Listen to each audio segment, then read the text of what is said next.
Insights with Terri Ep.246, a weekly look through the eyes of predictive astrologer Terri Ep.246. Here's Terri. Hello everybody, this is Terri, and you're listening to Insights with Terri Ep.246.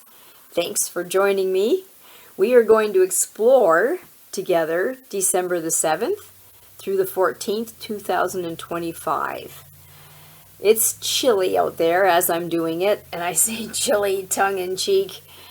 My dogs can't get out for any length of time at all without hiking those little feeties. So you be careful this winter, everybody, with their little feet, because here we don't have the salt that many of the people in the city experience on the sidewalks. But that biting cold, and then if there's any moisture at all, it just kind of just bites into their feet. So they can't tell you their feet are getting cold or that they're hurting, but watch the body language. Now, on that's about communication, right? So we're going to talk a little bit about communication in this podcast. I'm kind of going back to history. We had a full moon on December the 4th, and that was in Gemini. Now, the full moon, technically, you can almost see it a few days before and a few days after. So in the very center of that is technically the full moon. But it being in Gemini, Gemini is the communicator. The ruling planet of Gemini is Mercury, and Mercury is the planet of communications and thought processes and travel, actually. So when we look at that communication, it's looking at people and animals for body language. And as I'm talking to you right now, I have a little parrot. I'm hoping this little parrot will be quiet for this podcast. But I have a little parrot that just didn't look so terrific to me. And I'm looking at it, can't tell me. But you know, the wings were down a little bit. Eyes weren't quite as round. And as I watched it, I started to realize it had a sore foot. And it's a baby, so it's only a few weeks old. And it doesn't know how to, communicate. It's never been sore or hurt before, so it doesn't know how to handle it. And it looks like one of the other parrots might have got on its cage and bit it through the wire. Not a horrible bite, but it being a baby, So I have this little child with feathers stuck under my sweatshirt for my warmth, and giving it warmth because these guys can get chilled really easy when they're not feeling well.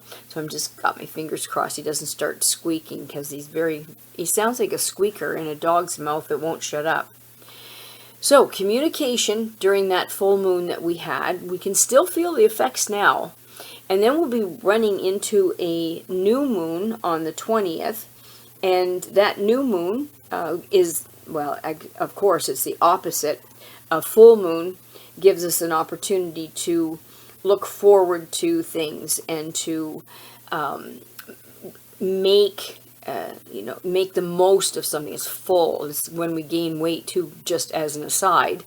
We get hungrier. We have more energy, but we're hungrier. So if we don't burn it off, we're going to be eating ourselves into a catatonic fit. The new moon, the appetite isn't quite as good. And as I said, that's on the 20th of this month. But it's an opportunity to look at new patterns, new ideas, new ways of working in our life. And so you take that sun sign, which is still in Sagittarius, and it's still in Sagittarius in Venus, which is the planet of relationships and attraction. And it's still in Sagittarius in Mars. We have still a very robust Sagittarius energy, which is so positive and so optimistic and so embracing of change. Nothing about Sagittarius likes to remain the same. So we're going to discuss these changes as well that we have to embrace as a species and as an individual person, as a culture, as a country. And then Mercury, the planet of the mind, how we think, how we communicate, that's still in Scorpio. Scorpio's a little dark in that area, so we can go to some dark depth. If you lend on being sad, or you lean on looking at things so realistically that you can bend your mind, be careful of that, because this is an energy that can compound heaviness, darkness, I just feel sad kind of thing. And then on the 11th, that's going to go to Sagittarius, which is an uplifted, higher, more optimistic kind of energy field. So this is going to be energy, energy. But what I love about it is that it's optimistic. Sagittarius is one of the most optimistic energy fields you could ask for. So it never says die, never says quit, will never give in, never give up. So this is the kind of an energy field that if you had poop thrown at you, what you would do is make a fertilizer company out of it. So it's a really, really good never quit kind of energy field. If you need that for any projects or anything that you're going to do that you might find a little bit intimidating, or that you think you might quit. Great time for starting new ways of eating. I don't like diets. Diets don't work. Not long term. You have to change your thinking. You have to change your lifestyle. So, and most people that go on, I shouldn't say that. A lot of people that go on diets just they don't change their mind as well as changing their choices, and so it can't be long term. It's impossible. But with the Sagittarius energy, it being so optimistic and ready to take on the world, great time for that. And that's only going to last a little while, because we'll be changing into Capricorn, which is a totally different energy field. Now, we're going to look at some of these things. How do we work with this? How do we try to make this work in our life? How do we make all of this energy work for us? So, as I said, with that new moon on the 20th, and that is going to give us the opportunity here to look at new ways of thinking. How do I embrace new things? Which is really powerful. So last week we talked about being present. I talked about living in the moment, and we discussed how important it is to be mindful and present during each situation. Because it's important. I know even doing the chores, if I'm not mindful, I'm not present. Did I feed the ducks or did I feed the turkeys? If we try to work hard at staying in the now, our lives can be so much more robust and alive. So where each moment we just take a breath and breathe, we can do so much to take the pressure off of ourselves and to just flow.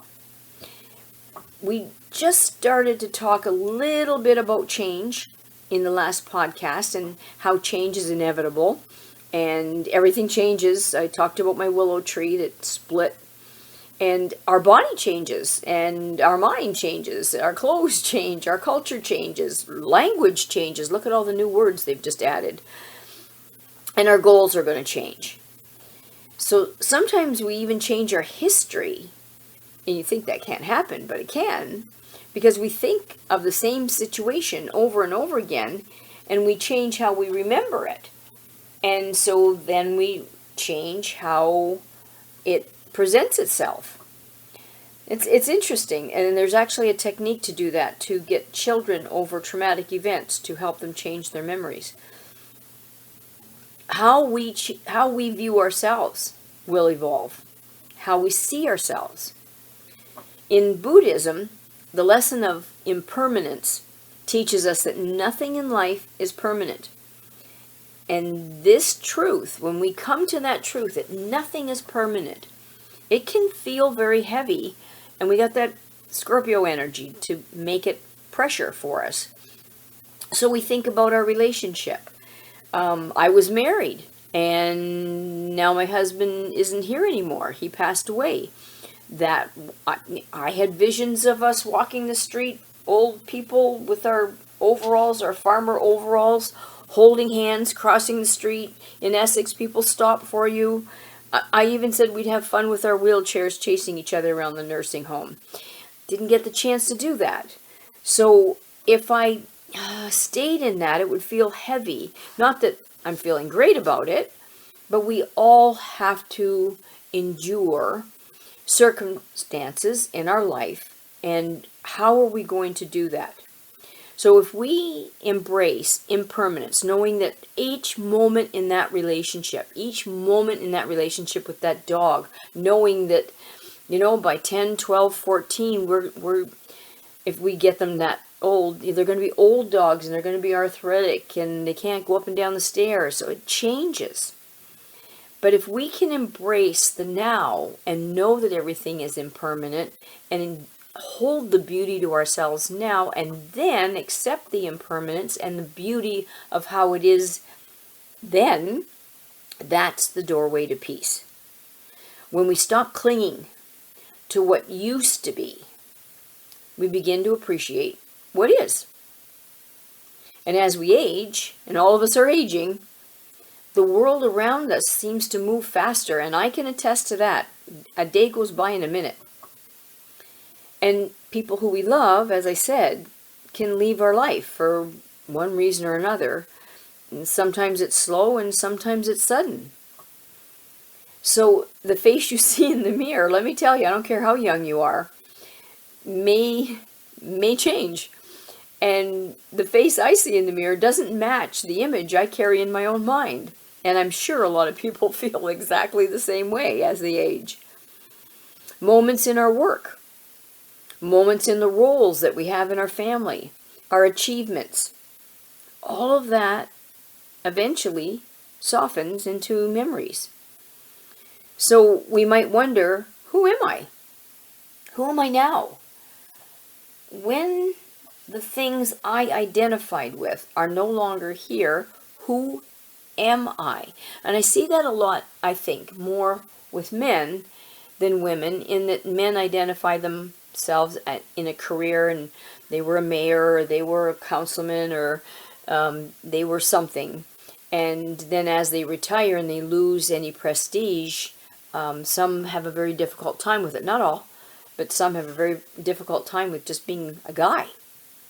And then they'll tell you the history. I used to do this, I did this, and I've done the same thing. I used to train dogs. Pretty darn good at it when I was young. And had some pretty good laurels to me and lots of wins, and now I'm just an observer. So back to Buddhism, the steady answer is that we have to come to grips that we are not what changes. We are the awareness, witnessing the change, yes. But we're not even our achievements, nor our appearance. We're not our wealth.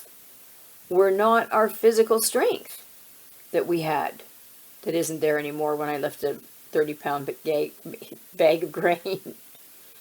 So we are truly just the observer. We are the consciousness that remains, even when everything else shifts. So impermanence is not something that we have to defeat. If we go down that road, we're not going to be happy campers. It's something that we learn to flow with, like a river. You can never stand in the same river twice. It's constantly moving, but it still remains a river. So think about the seasons. Spring blossoms, summer thrives, autumn releases, winter rests. Each season is both temporary and necessary. Just like aging. Aging, at my age anyway, is simply the winter of my life. It should be the rest part. Quiet, reflective, filled with clarity. My youth didn't offer that. I was too busy flying around, riding horses, breaking horses, training horses, finding the next new horse to work with, finding the next new dog to run in agility or do whatever I was doing at the time. So if we think about it, and I don't like winter cold, but I like the winter quiet. So if we think about it, without winter, the trees wouldn't rest, and without rest, there's no blooms in the spring, no new leaves. So when we resist something, it really doesn't work. You work into a permanent suffering, and that increases. We cling to what's already gone, and that doesn't serve us. We compare our present self to the past that no longer exists. I try the clothes on, and they still fit, but they don't look the same. So instead of saying, I used to be able to do this, and I do that a lot. I used to be able to pick up that bag of grain. What's the matter with me? Now I have to ask my sister to help me. Or my friend Victor, he can throw those bags around like crazy. So instead of saying, I used to be able to do this, then we have to begin to say, I'm grateful I can still do it. I'm grateful even though I do it the old lady way. I'm just glad I can do it. So I'm accepting. It doesn't mean that you give up. It just means that you're accepting it, working it maybe a different way. And we're all going to go through this, or we're going through this. Depends on your age. So it really means we no longer fight reality. We don't have to like the changes. There's a lot of changes I don't like. There's a lot of changes I do like. We simply have to stop letting it disturb our peace. And there's going to be so many changes for all of us. That's why I'm talking about this. It's not just age. It's everything. There's going to be so many changes. The tariffs, Trump, the United States, they don't get along with us. We don't get along with them. Making friends in different countries. Travel is different. I used to go over to the States 3 times a week. I haven't been in months. I should burn my passport. So when we start getting into that place of acceptance, then there's a gentle practice that when every time something changes, the body, the routine, your relationships, say to yourself, it is changing. And that is the nature of all things. That makes us more present in relationships. It makes us more understanding with my tree splitting. Makes us more understanding of my dogs aging. Maybe they got hurt and they can't run the way they used to run and they have to be doing something different. So we watch how your heart softens when we start accepting it that way. We're not resisting it. And we'll notice that once we stop trying to hold on to everything, life starts to feel lighter. Even just cleaning out your closet, it feels lighter. So aging and getting rid of things becomes less about loss and more about clarity. I can see the bottom of the closet. I can see the bottom of the drawer. And that allows us then to maybe look at things that maybe we can't any longer do anymore, but we get to look at what truly matters now. So even with our changes, I would never have believed I wouldn't go to the States every week for this, for that, even for entertainment. But now I have to look at what matters now. Now I spend time in Windsor. Now I spend time in Essex. We do different things. And it's very much fun. I'm not even sure I'd have time to go to the States anymore. So we become free. So the truth is impermanence. The reason life is precious, because impermanence makes us understand that every moment of life is precious. If nothing changed, nothing would matter. Every moment would just blur together. Instead, we have this gift, the gift of limited time, the gift of finite moments, which makes each moment sacred, each embrace sacred, each kiss on the dog's nose, each time the bird flies to me when it's a baby and then when it's older. So if we embrace impermanence and we stop mourning the passage of time, instead, we'll start honoring it. That's very different. And we'll realize that all we ever needed was never in the past, and it was never in the future. It was in the ability to fully be alive in this moment.